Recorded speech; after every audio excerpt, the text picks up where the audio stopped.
Angelo Matthews ক্যারিয়ারের শেষ test খেলে ফেললেন গলে।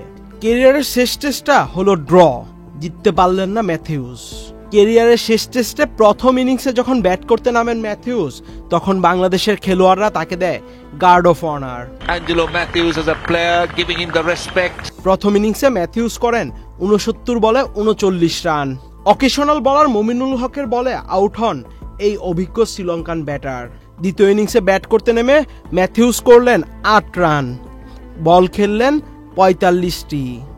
বান্ডেল থাকলে প্রতি সেনমানিতে টাকা বাঁচবে। বিকাশ সেনমানি বান্ডেল কিনে জিতুন প্রতি লেনদেনে।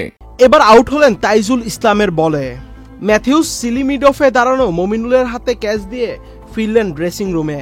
ক্যারিয়ারের শেষ টেস্টটা ম্যাথিউস যেভাবে স্মরণীয় করে রাখতে চেয়েছিলেন সেটি তিনি পারলেন না। হয়তো একটা আক্ষেপ ম্যাথিউসের মনের কোণে থেকেই যাবে। শেষ ইনিংসের পর ড্রেসিং রুমে ফেরার আগে বাংলাদেশের প্রায় সব খেলোয়াড়রাই এসে করমর্দন করেন অ্যাঞ্জেলো ম্যাথিউসের সঙ্গে। ম্যাথিউস অবশ্য অভিবাদন পেয়েছেন দর্শকদের কাছ থেকেও, পেয়েছেন সতীর্থদের কাছ থেকেও। শ্রীলঙ্কার ক্রিকেটে আরও একটি বড় তারকার পতন। আহমেদ শাফি, চ্যানেল আই।